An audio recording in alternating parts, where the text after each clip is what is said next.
Hello friends. तो आज मैं आपके लिए लेके आई हूँ इनऑर्गेनिक पॉलीमर चैप्टर। ये सेमेस्टर 1 का चैप्टर नंबर 4 है, लास्ट चैप्टर है, इनऑर्गेनिक पॉलीमर है। 2022 और 26 के सेशन वालों के लिए है। ये एक न्यू चैप्टर हम लोगों के सिलेबस में ऐड किया गया है। तो चलिए हम लोग आज इसको देखते हैं। इसे कुछ टॉपिक्स जो हमें कवर करने हैं वो है introduction part, types of inorganic polymer और comparison with organic polymers. Introduction तो है ही, इसको देखना है कि क्या है। फिर इसके इनऑर्गेनिक पॉलीमर की क्लासिफिकेशन, इसको टाइप्स कहते हैं, वो देखना है। उसके बाद से इसको कंपेयर करना है ऑर्गेनिक पॉलीमर्स के साथ, कंपैरिजन विथ ऑर्गेनिक पॉलीमर्स ये है। फिर है सिंथेसिस या फिर structural aspects of application of silicones, siloxanes, borazines and silicates. ये जो है ये इंट्रोडक्शन हो ही जाएगा। टाइप्स ऑफ इनऑर्गेनिक पॉलीमर है, कंपैरिजन विथ ऑर्गेनिक पॉलीमर, ये 3 पॉइंट हो गया। फिर सिंथेसिस और structural aspects and applications of, ये 4 के हमें सिंथेसिस और स्ट्रक्चरल एस्पेक्ट्स और एप्लीकेशन देखना है। हमें ध्यान रखिएगा कि हमें प्रॉपर्टीज़ नहीं देखनी है। यह सिलेबस में हमें प्रॉपर्टीज़ को नहीं ये दिया गया है, मेंशन नहीं किया गया है, मतलब कि हमें प्रॉपर्टीज़ नहीं देखनी है, ना ही केमिकल प्रॉपर्टी ना ही फिजिकल प्रॉपर्टी। बस हमें सिंथेसिस और स्ट्रक्चरल एस्पेक्ट्स एंड एप्लीकेशंस देखना है। बस ये 4 के, सिलिकॉन्स के, सिलोक्सेन्स के, बोराजीन्स के एंड सिलिकेट्स के। यहाँ पे बोराजीन्स का स्पेलिंग थोड़ा गलत हो गया है, बोराजीन्स एंड सिलिकेट्स, ठीक है। चलिए हम लोग देखते हैं इसके आगे। चलिए हम लोग देखते हैं इसका introduction. An inorganic polymer is a polymer with a skeletal structure that does not include carbon atoms.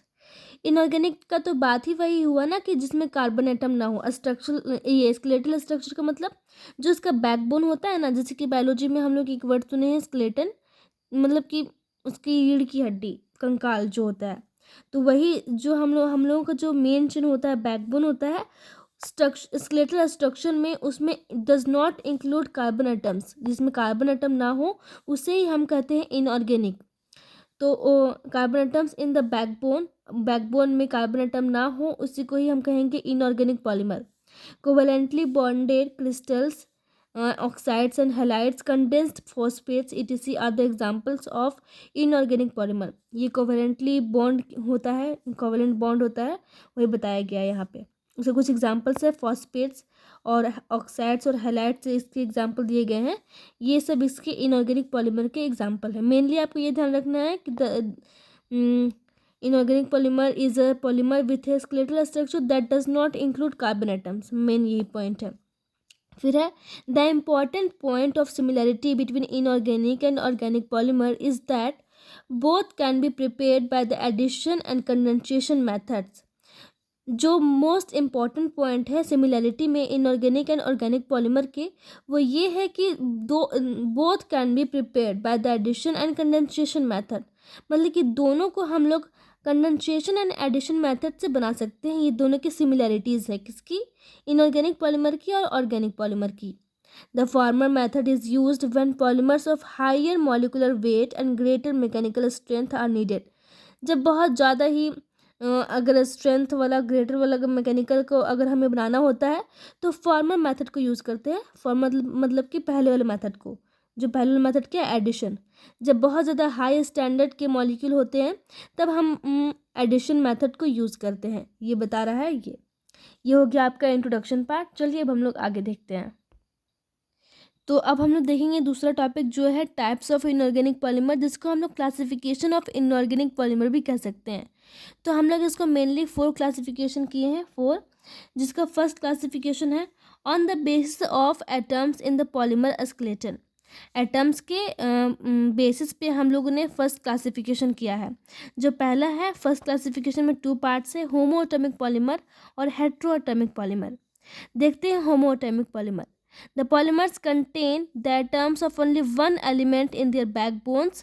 Silicon, phosphorus, sulfur, germanium and tin form chain or rings on its elemental form. मतलब कि एक ही element के atom को अगर हम लोग use करेंगे तो हम उसे कहेंगे होमो एटॉमिक पॉलीमर। होमो मतलब समझते हैं सेम। एक ही एलिमेंट के अगर हम लोग एटम को यूज़ करेंगे पॉलीमर बनाने के लिए, उसे हम लोग कहेंगे होमो atomic polymer.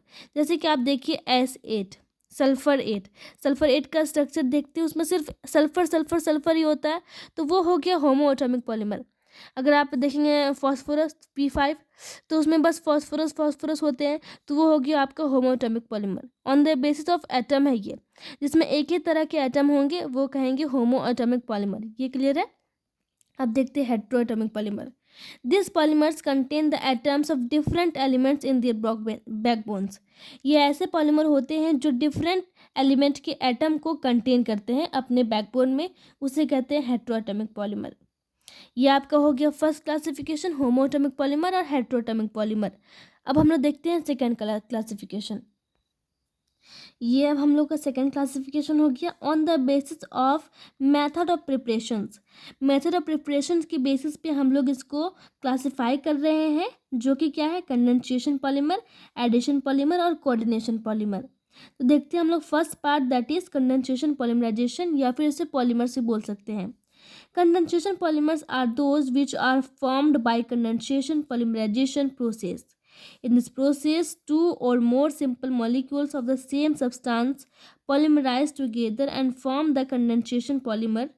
One or more H2O, जैसे कि देखिए, condensation polymer are those which are formed by condensation polymerisation. जो कंडेंसेशन के मेथड से बनता है उसे कहते हैं कंडेंसेशन पॉलीमर्स। जो कंडेंसेशन मेथड से बनता है उसे कहते हैं कंडेंसेशन पॉलीमर।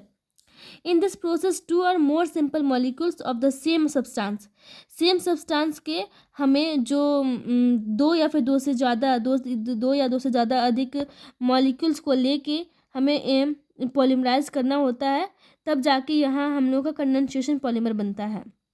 जैसे कि और इस polymerise together and form the condensation polymer. दो या दो से अधिक सब्सटेंस के एक ही सब्सटेंस के दो या दो से अधिक मॉलिक्यूल को लेके हमें इस प्रोसेस को करना होता है, और इस प्रोसेस में कुछ एलिमिनेट होता है, जैसे कि वो दिया गया है यहाँ पे, one or more H2O, NH3, H2, HCl etc molecules are also eliminated. ये सारे जो होते हैं एलिमिनेट होके कंडेंसेशन पॉलीमर के मेथड से बनते हैं। इसके एग्जाम्पल्स हैं, cross linked silicon is obtained by the polymerisation of many RSiOH हॉल 3 मॉलिक्यूल्स। इसके बार बार रिपीटेशन की इसकी पॉलीमराइजेशन से हमें क्रॉस लिंक सिलिकॉन मिलता है। जैसे कि आप देख रहे हैं यहाँ पे OH3, यहाँ पर से आप इसका मैं स्ट्रक्चर फॉर्म बताऊंगी तो फिर आपको ज़्यादा समझ में आएगा। अभी आप इसे नोट के लिए इतना ही लिख सकते हैं, कंडेंसेशन पॉलीमराइजेशन क्या होता है और उसके एग्जांपल मेनली है जो कंडेंसेशन मेथड से बनते हैं उन्हें बोलते हैं कंडेंसेशन पॉलीमराइजेशन, और दो या दो से अधिक मॉलिक्यूल से उसका पॉलीमराइज होता है, इसलिए उसे बोलते हैं कंडेंसेशन पॉलीमर्स। अब देखते हैं एडिशन पॉलीमर। एडिशन पॉलीमर क्या है? This polymers are obtain when many simple molecules combine together. वहाँ पे क्या था कि एक ही सब्सटेंस के दो एटम या फिर दो से ज़्यादा एटम मिलके बनाते हैं, लेकिन यहाँ पे बहुत सारे सिंपल मॉलिक्यूल्स को आप कंबाइन कर सकते हैं, तो वो होता है एडिशन पॉलीमर्स। ये हो गया एडिशन। अब देखते हैं coordination polymer. These are formed by the addition of saturated molecules to each other or by combining a ligand with a metal atom. These polymers contain chelated metal atoms or ions. और ये जो है addition saturated molecule से बनते हैं to each other और by combining A ligand with a metal atom. This polymers contain chelated metal atoms और ions. ये आपका हो गया कोऑर्डिनेशन पॉलीमर। मेनली आप इसमें समझ सकते हैं कि एक लिगेंड के कंबाइंड से जो बनता है उसे बोलते हैं कोऑर्डिनेशन पॉलीमर्स, और इसमें इस पॉलीमराइजेशन में हमें जो है किलेटेड मेटल और एटम्स भी हमें फॉर्म होते हैं। ये हो गया आपको कोऑर्डिनेशन पॉलीमर। कोऑर्डिनेशन पॉलीमर के कुछ टाइप्स हैं जो हम लोग अगले वीडियो में देखेंगे। अभी तक आपको यहाँ तक मैंने बताया है सेकेंड क्लासिफिकेशन तक। थर्ड और फोर्थ क्लासिफिकेशन जो है वो हम लोग नेक्स्ट वीडियो में देखेंगे। तब तक के लिए आप इसे नोट कर सकते हैं, और अगर कुछ मिस्टेक अगर लगा होगा आपको तो मुझे ज़रूर से बताइएगा। तब तक के लिए थैंक यू।